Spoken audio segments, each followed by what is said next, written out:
Bonjour, dans ce tutoriel nous allons voir Google Agenda. Google Agenda vous permet de gérer plusieurs agendas, peut-être des agendas pour vous, des agendas personnels, mais aussi vous pouvez partager ces agendas-là pour que d'autres personnes puissent voir les événements que vous créez ou même en créer eux-mêmes. Alors, comment ça fonctionne? On a un seul et même planning sur lequel s'affichent tous les événements de tous les agendas, mais de couleurs différentes. C'est à la couleur qu'on va repérer l'agenda. Mais il n'y a pas évidemment plusieurs grilles pour chaque agenda. Il y a une seule et même grille. Alors après, vous pouvez avoir différentes vues, voir. Alors on va plutôt utiliser une flèche. Par défaut, c'est souvent la vue semaine, avec effectivement les jours, ici lundi, mardi, mercredi, jeudi, vendredi, samedi, dimanche, et les heures, 7h, 8h, 9h, 10h, etc.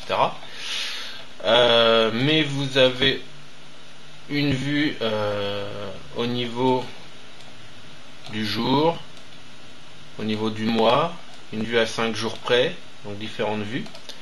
Vous voyez, vue jour, hop, vue au niveau du mois,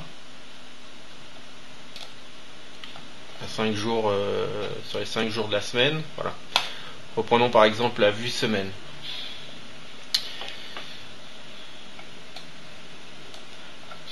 Par défaut, vous avez un agenda qui correspond donc à votre adresse mail, puisqu'il ne faut pas oublier que vous vous connectez dans Google Agenda avec votre compte Google, toujours. Vous avez tout simplement un lien en haut. On avait vu un lien pour aller vers Gmail et pour aller vers G-Drive dans les précédents tutoriaux. Donc là, vous avez tout simplement un lien pour aller dans votre Google Agenda et vous vous connectez simplement avec votre adresse mail et votre mot de passe de votre boîte email. Et donc par défaut, vous aurez un agenda perso qui aura le nom de votre adresse mail. Mais vous pouvez après changer le nom de votre agenda perso. Et puis vous pouvez évidemment en créer d'autres. Là c'est le cas. J'ai créé plein d'autres agendas. Alors comment créer un agenda? Vous pouvez par exemple cliquer sur la petite flèche qui est juste à côté de mes agendas. Et là vous avez l'option créer un agenda. Donc on reviendra dessus tout à l'heure. Après, pour créer un événement dans un agenda, vous avez soit la possibilité de cliquer sur le planning. Par exemple, si je prends jeudi 13h, je clique à l'intersection. Et là, j'ai la possibilité de créer l'événement de manière simplifiée, c'est-à-dire je vais mettre un titre, un objet. Donc là, c'est juste pour faire un test. Et en dessous, j'ai une petite liste déroulante. Je choisis dans quel agenda je veux créer mon événement. Et selon l'agenda que je vais choisir, évidemment, la couleur de l'événement sera différente. Par exemple, là, si je prends cet agenda perso là, normalement, si je fais créer, vous voyez l'événement est en orange.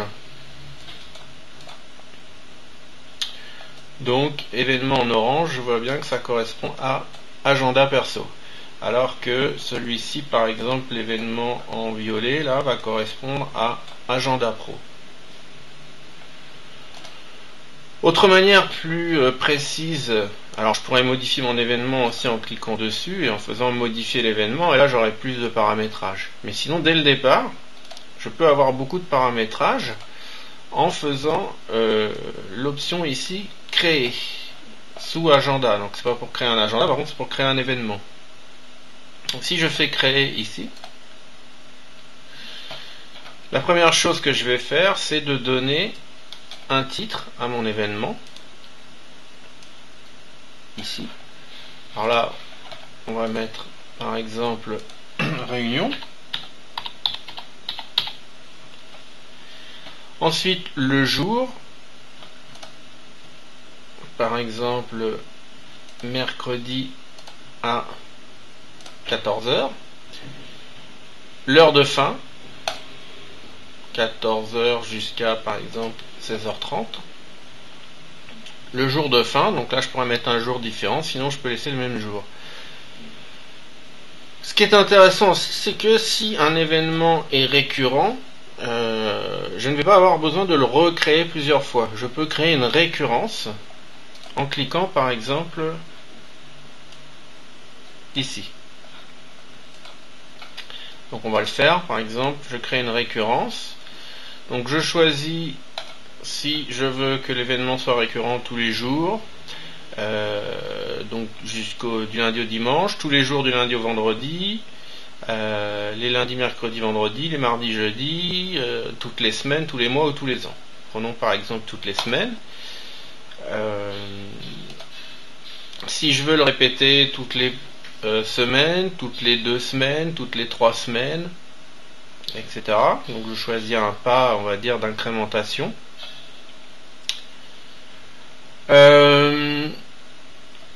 Par défaut, il se finit jamais, donc il reproduit l'événement à l'infini, mais je peux fixer aussi une limite après un certain nombre d'occurrences ou après une date. Par exemple, je pourrais dire que je vais répéter l'événement jusqu'en juillet 2014, 31 juillet 2014. J'ai un petit résumé à la fin, toutes les semaines, le mercredi jusqu'au 31 juillet 2014. Je fais OK et ma récurrence est créée. Évidemment, je peux ensuite définir un lieu.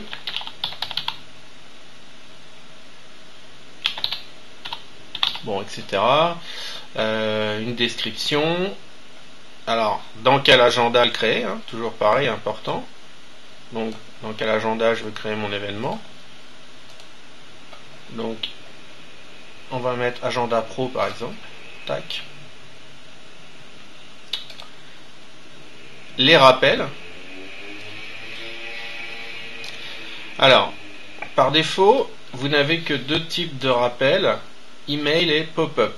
SMS, il faut configurer avec son téléphone, je vais vous montrer tout à l'heure comment. Email, ça veut dire qu'il vous envoie un rappel dans votre boîte email. Donc vous spécifiez le nombre de minutes avant, le nombre d'heures avant, le nombre de jours, le nombre de semaines avant que vous voulez avoir le rappel. Par exemple, ça pourrait être 2 jours avant, hop, j'aurai un message dans ma boîte email. Pop-up, il fait apparaître une pop-up sur l'écran, mais il faut que, évidemment, vous soyez devant votre ordinateur et qu'il soit que vous soyez connecté dans votre compte Google. Ma disponibilité pendant l'événement, si je suis disponible ou occupé, la confidentialité. Alors, on verra qu'on peut rendre des agendas publics. Donc par défaut, ça veut dire que l'événement sera public, mais je pourrais le rendre privé. Donc uniquement les personnes avec qui je partage l'agenda, l'événement pourraient le voir. Inversement, on verra tout à l'heure, je peux créer un agenda privé. Donc du coup, par défaut, l'événement sera privé, mais je pourrais, a priori, je pense, rendre un événement public dans un agenda privé. Bon, à vérifier, c'est pas sûr, mais voilà. Par défaut, donc il prend par rapport à la confidentialité de l'agenda. Une fois que j'ai réglé tous les paramètres de mon événement, je peux évidemment le créer en cliquant simplement sur enregistrer ici en haut.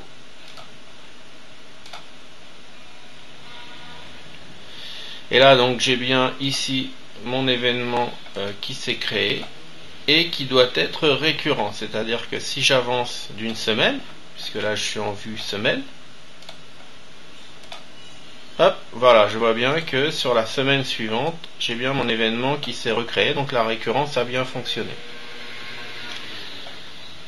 Donc pareil, je peux le modifier. Je peux le modifier par exemple en cliquant dessus, en faisant modifier l'événement. Je vais par exemple enlever ma récurrence. Et je vais laisser que le mercredi 18 de 14 à 16h30. J'enregistre à nouveau. Et vous voyez, il disparaît de cette semaine. Par contre, si je reviens sur la semaine d'avant, voilà, j'ai bien mon événement ici unique qui est créé. Alors au niveau des rappels, si je veux un rappel par SMS, il faut que je configure mon téléphone. Alors, en face de l'agenda, là ici par exemple c'est Agenda Pro, j'ai une petite flèche. Je clique sur la petite flèche.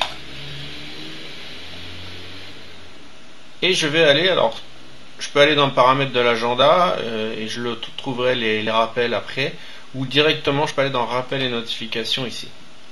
Voilà.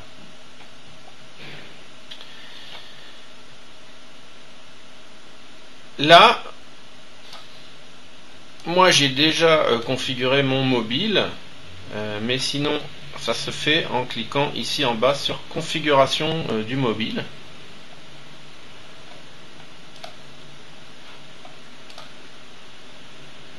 Voilà. À ce moment-là, vous rentrez votre numéro de téléphone et vous cliquez sur envoyer le code de validation. À ce moment-là, il va vous envoyer un code à 6 chiffres par SMS sur votre téléphone. Donc vous ouvrez votre SMS, vous allez recopier le code à 6 chiffres dans cette case et vous allez cliquer sur terminer la configuration. Une fois que ça c'est fait, après votre téléphone est configuré avec Google, donc ça vous coûtera rien, hein, c'est gratuit, mais vous allez recevoir des SMS. Si vous créez un rappel SMS, c'est pareil, si vous ne créez pas de rappel SMS, vous ne recevrez rien du tout. Mais comment créer un rappel SMS? Alors évidemment après il faudra enregistrer hein, une fois que vous avez fait votre config. Moi c'est déjà fait donc je vais annuler. Comment créer un rappel SMS? Ben justement, c'est ce que je vous disais dans les rappels ici. Après, vous n'avez pas que email et pop-up, mais vous avez un nouveau choix qui s'offre à vous qui est SMS. Donc, je pourrais choisir donc un premier, on l'avait fait un rappel par exemple par email 2 jours avant et un rappel par SMS par exemple 4 heures avant. Voilà. Donc, là, ça veut dire que 4 heures avant, je vais recevoir un SMS qui va m'alerter de cet événement-là, sur mon téléphone. Si vous ne spécifiez pas de rappel par SMS, là je clique sur la croix, je mets que un rappel par email, donc évidemment là vous ne serez pas embêté sur votre téléphone, vous n'aurez pas de rappel. Donc ça c'est peut-être pratique. Du coup, même si vous n'êtes pas devant votre ordi ou sur internet, hop, vous recevez un SMS qui vous alerte de l'événement. Alors, je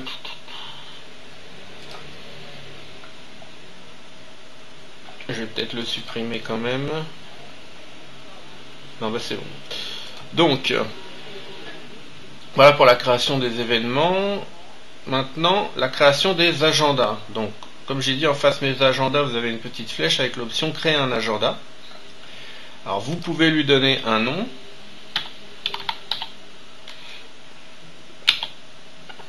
Par exemple, assaut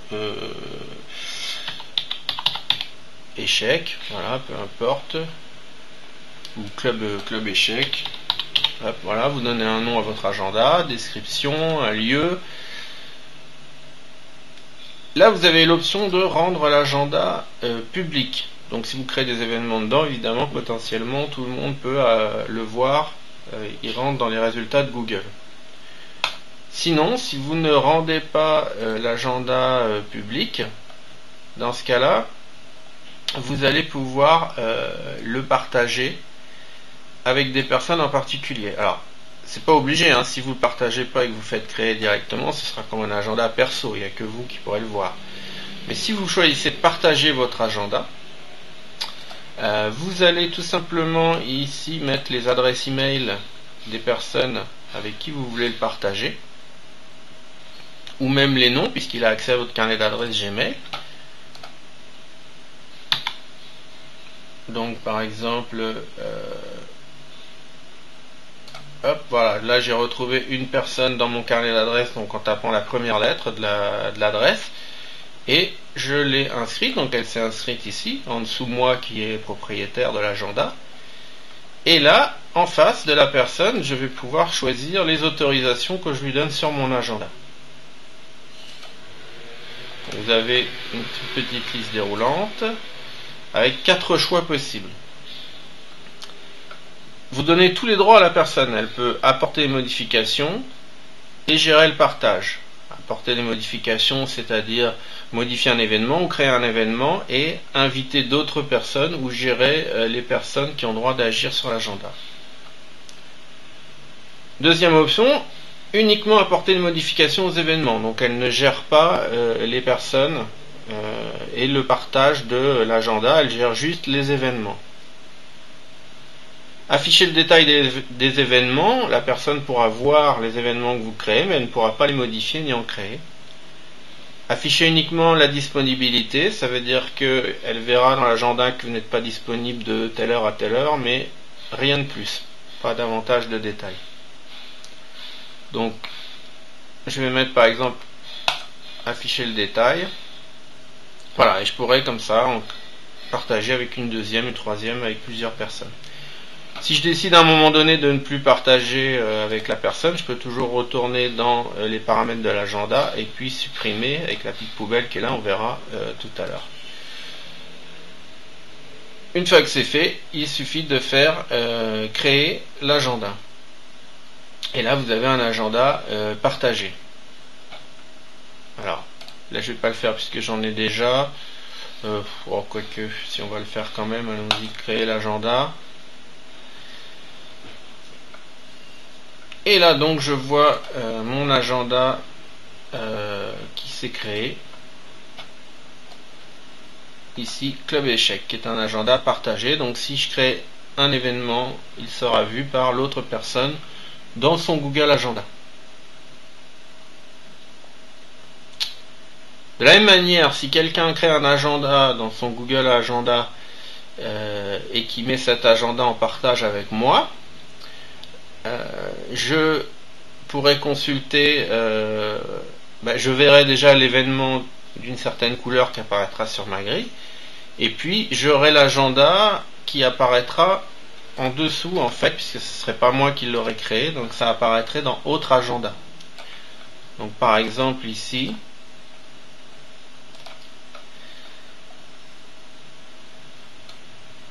Asso Écolo, ça peut être un agenda qui a été créé par quelqu'un et il me l'a partagé avec moi.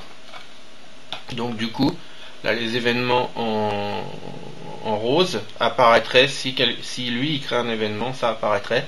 Toujours pareil, selon les droits qu'il me donne, s'il me donne que les droits de consultation, je ne pourrai que le voir, mais s'il me donne les droits de modification, je pourrai aussi modifier ou créer.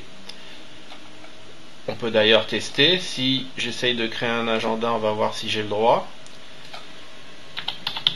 Test. Alors, a priori j'ai le droit, voilà, Asso Écolo. Donc du coup je peux créer un événement. Ici, Asso Écolo. Alors j'en ai deux par contre, j'ai choisi. On va en supprimer un.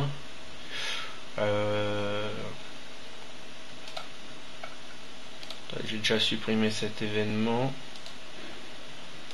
Hop. Alors voilà. On va refaire un autre test. On va prendre le deuxième, Asso Écolo là avec un et accent aigu. Voilà, donc créer l'événement. Voilà, l'événement est bien en rose. Donc ça veut dire que la personne avec qui a partagé cet agenda avec moi va pouvoir voir cet événement là de 5h30 à 6h30 le mercredi 18. Pour supprimer un événement, je peux cliquer dessus et puis faire supprimer ici.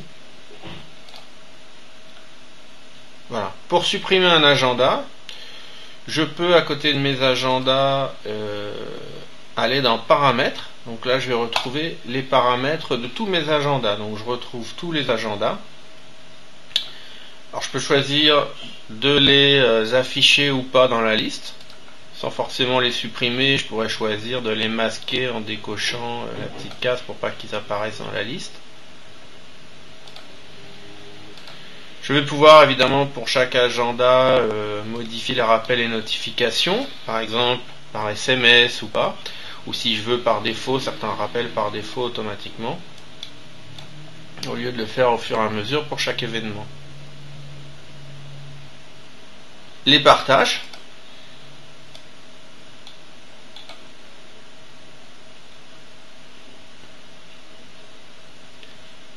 Se désabonner. Si j'en ouvre un, par exemple, agenda asso,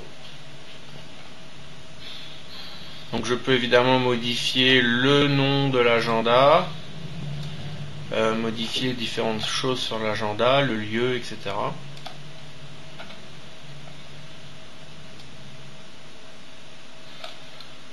Donc là, on va annuler.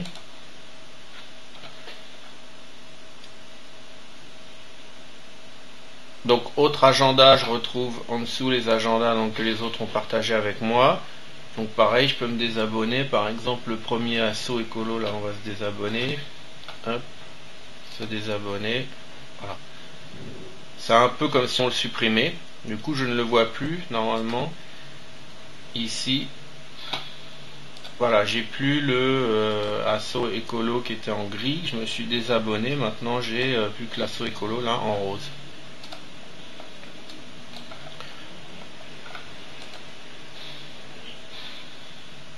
Alors, à noter que dans votre agenda, vous pouvez aussi faire parcourir les agendas intéressants. Vous avez des agendas par exemple sur différents jours fériés ou différentes fêtes, différents événements sportifs,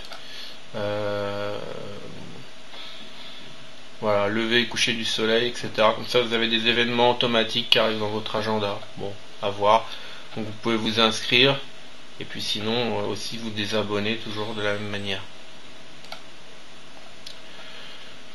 Que dire d'autre sur les agendas? Je crois qu'on a à peu près fait le tour. Donc quand vous choisissez, quand vous avez des événements qui arrivent à peu près au même moment, qui se superposent, par exemple là je vais en recréer un ici, on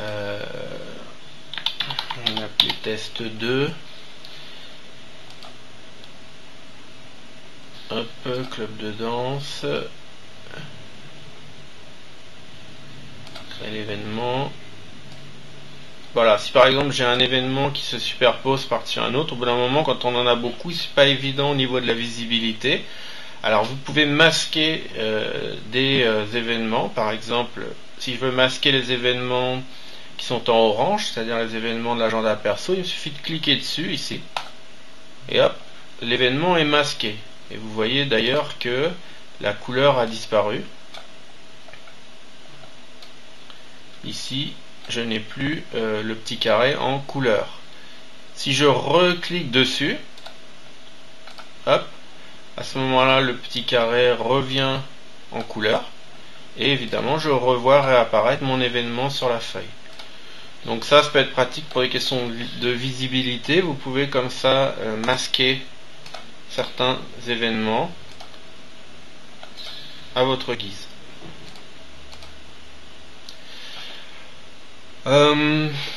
Quoi d'autre? Un résumé des événements par ordre chronologique, ça aussi c'est intéressant, dans par exemple mon planning.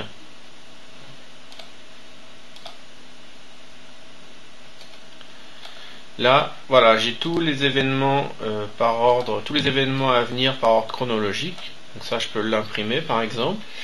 Et je peux aussi choisir d'afficher le planning que je veux, toujours pareil, en masquant certains événements, tout simplement en cliquant sur l'agenda. Par exemple, les événements en bleu là de PN Paris 3, je peux les masquer en cliquant là. Hop, et voilà, là je vois évidemment tout le reste des événements, sauf les événements de PN Paris 3 qui n'apparaissent pas parce que c'est masqué. Vous voyez, je masque par exemple l'événement agenda perso, hop, voilà, je peux le faire réapparaître PN Paris 3, toc, voilà. Donc j'affiche les événements que je veux et j'ai un résumé du planning par ordre chronologique. Voilà, je crois qu'on a vu ce qui était le plus intéressant pour Google Agenda. Donc voilà un outil pratique pour gérer ses agendas en ligne et avoir des alertes par SMS sur son téléphone. Et surtout partager aussi des agendas assez facilement avec d'autres personnes. Je vous remercie, je vous dis à bientôt pour un prochain tutoriel.